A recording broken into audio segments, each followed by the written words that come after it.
নমস্কার দর্শক বন্ধু, আবার ফিরে এলাম আমাদের গল্পর ভান্ডার নিয়ে, গল্পর আসরে। আজকে আমি আপনাদের বলতে চলেছি দৃষ্টিহীন লেখকের লেখা বাঘা তেঁতুল আর বুনো ওল। শুরু করি তবে। সে আজ অনেক দিনের কথা। এক দেশে এক রাজা ছিলেন। রাজার ছিল এক মেয়ে। রাজকন্যাকে দেখতেও খুব সুন্দর ছিল, কিন্তু রাজার মনে শান্তি ছিল না। শান্তি ছিল না এই জন্যে যে রাজকন্যাকে কেউ বিয়ে করতে চাইতো না। কারণ রাজকন্যা খুব সুন্দর আর সুন্দর করে কথা বলতে পারত।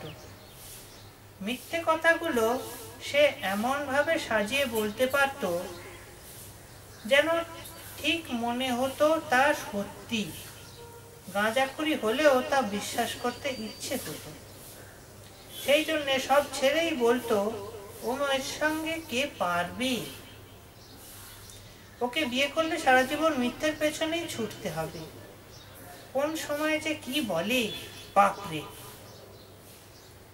রাজকন্যা এদিকে আবার প্রতিজ্ঞা করেছেন, যে তাকে কথায় হারাতে পারবে সে তাকেই বিয়ে করবে, অন্য কার কেউ নয়। আর যে কথা বলতে এসে হেরে যাবে তার মাথার অর্ধেকটা চুল কেটে নেওয়া হবে। বোঝো কথা। রাজকন্যা বর জুটছে না দেখে রাজা ঘোষণা করলেন, রাজকন্যাকে যে কথায় হারাতে পারবে তার সঙ্গে তো রাজা রাজকন্যার বিয়ে দেবেনই, তাছাড়া যৌতুক হিসেবে অর্ধেক রাজত্বও দেবেন। রাজত্বের লোভে অনেকেই রাজকন্যাকে বিয়ে করতে এলো, কিন্তু সকলেই কথায় হেরে গিয়ে মাথার অর্ধেক চুল কেটে দিয়ে সকলকেই হেরেতে গিয়ে মাথার অর্ধেক চুল কেটে দিয়ে আসতে বাধ্য হতে হলো। এদিকে হয়েছে কি, অন্য এক রাজ্য থেকে 3 ভাই তাদের ভাগ্য অন্বেষণ করতে বেরিয়ে পড়েছিল। নানা জায়গা তারা ঘোরে, কিন্তু কোথাও কিছু তাদের হয় না। তাই তাদের চলার শেষ আর হয় না। ঘুরতে ঘুরতে তারা একদিন এসে উঠল এই রাজত্বে। রাজার ঘোষণার কথা শুনে বড় ভাই প্রথমে চেষ্টা করলো তার ভাগ্য ফেরাতে, কিন্তু রাজকন্যার সঙ্গে কথায় হেরে গিয়ে মাথার অর্ধেক চুল কেটে দিয়ে লজ্জায় সে ভাইদের কাছ থেকে পালিয়ে গেল। পরের দিন এলো মেজো ভাই, তারও সেই একই অবস্থা হলো। সেও ছোট ভাইয়ের সঙ্গে দেখা না করে সে রাজ্য থেকে লুকিয়ে পালিয়ে গেল।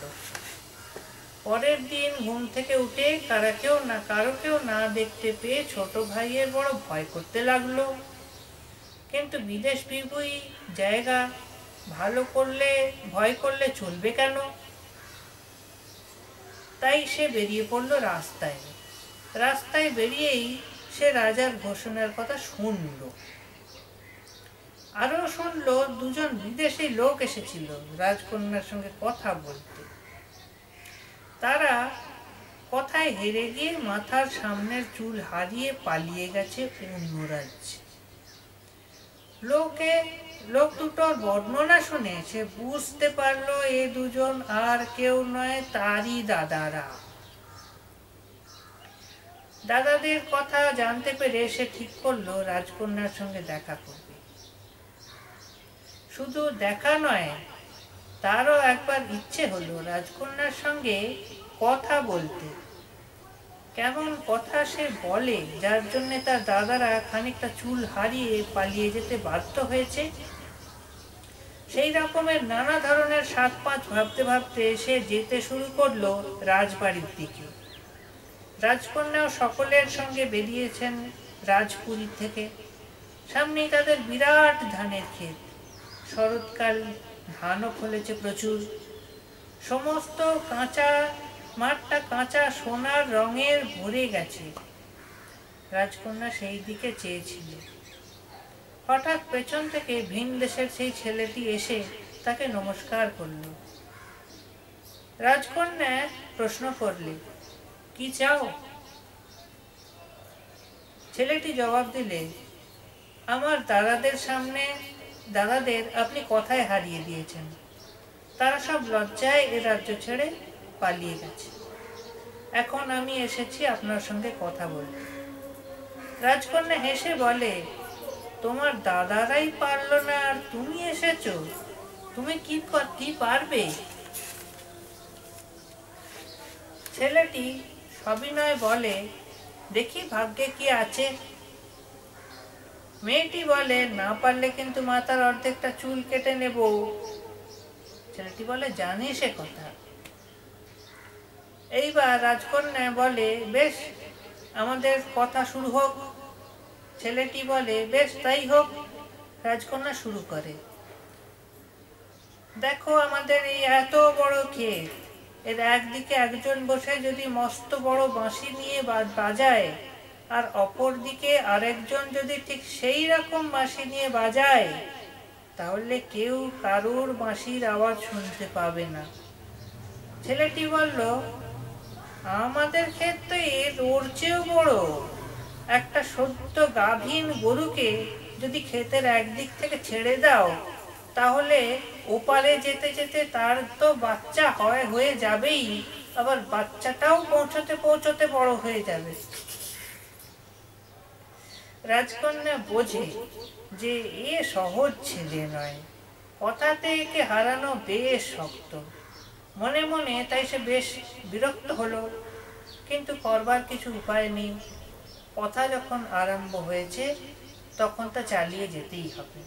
তাই মনের রাগ মনে চেপে রেখে সে বলে, দেখো আমাদের এই দেশের ষাঁড়গুলো কত বড়, এত বড় যে দুটো শিঙে যদি দুজন লোক বসে 25 ফুট লম্বা লাঠি হাতে নিয়ে দুজনে লাঠি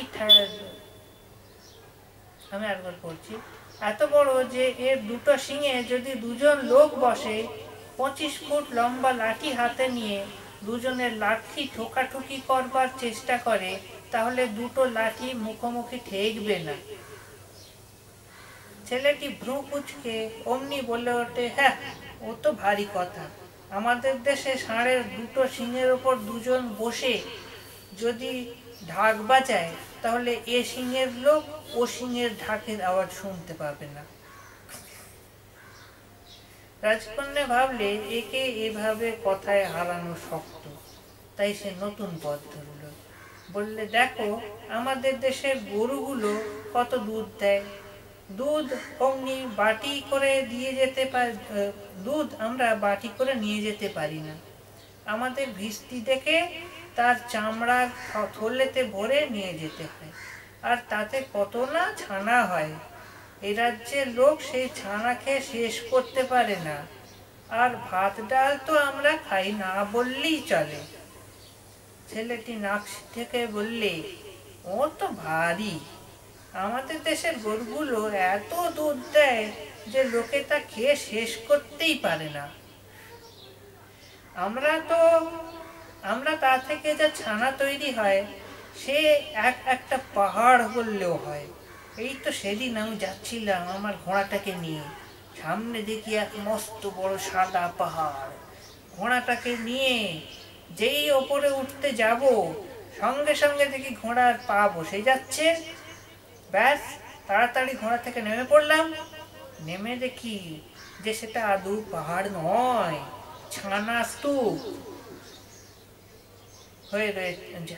স্তূপ হয়ে রয়েছে। এদিকে ঘোড়াটা তখন তলিয়ে যেতে শুরু করেছে, চোখের নিমেষে অদৃশ্য হয়ে গেল ছানার তলায়।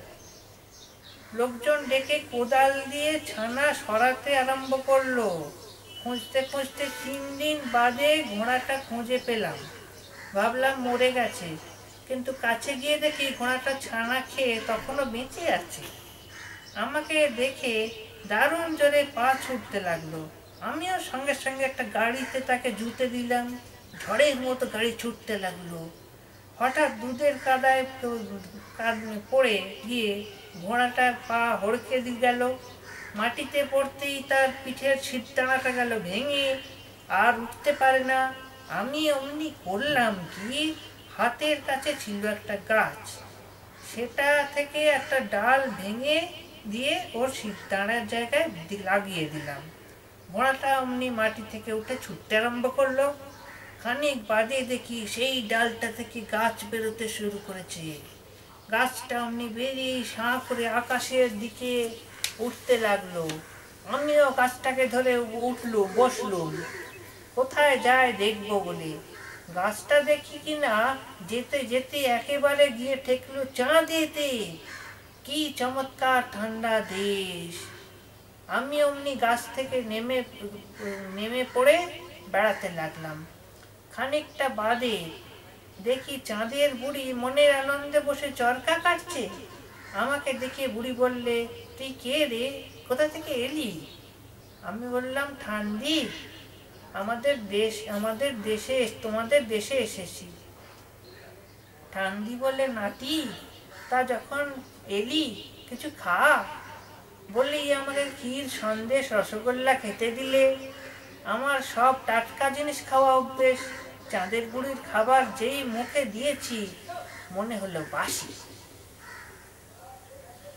সেই কথা বুড়িকে বলতেই সে তো ভারী চটে গেল, চরকাটা ঘুরিয়ে আমার দিকে ছুঁড়ে মারলো। আমিও পালিয়ে গাছটাতে ধরতে গেলাম। ঠিক সেই সময় গাছটাও ঝড়ের চোটে গেল বেঁকে। আমি ধরতে পারলাম না, হাত ফসকে গিয়ে পড়তে লাগলাম মাটির দিকে। পড়তে পড়তে এসে পড়লাম একেবারে একটা খ্যাঁক শিয়ালের গর্তে। পড়েই দেখি একটা অবাক কাণ্ড। আমার মা একটা বিছানায় বসে সেলাই করছেন, আর আপনার বাবা আমার ঘর ঝাঁট দিচ্ছেন। এই কথা শুনে রাজকন্যা তো গেল ভয়ানক চোটে। হিতাহিত ভুলে রাজকন্যা বলল, আমার বাবা কখনো ঝাঁট দেননি, এ সবটাই তোমার বানানো গল্প।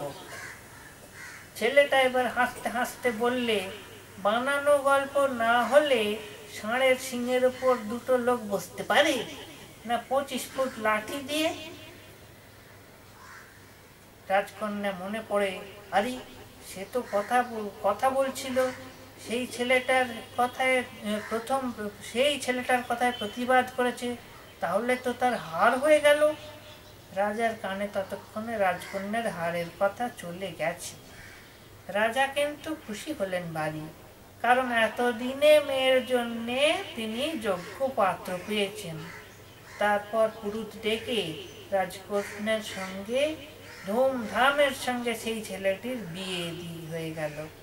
ছেলেটাও তখন মনের আনন্দে সেই রাজ্যে বসবাস শুরু করতে লাগলো। এই ছিল আমার আজকে রূপকথার গল্প। আপনাদের ভালো লাগলে অবশ্যই সাবস্ক্রাইব করবেন এবং কমেন্ট বাটনে কিছু লেখার থাকলে লিখবেন। ভালো লাগলে লাইক করবেন এবং বেল আইকনটি টিপতে ভুলবেন না কিন্তু। নমস্কার।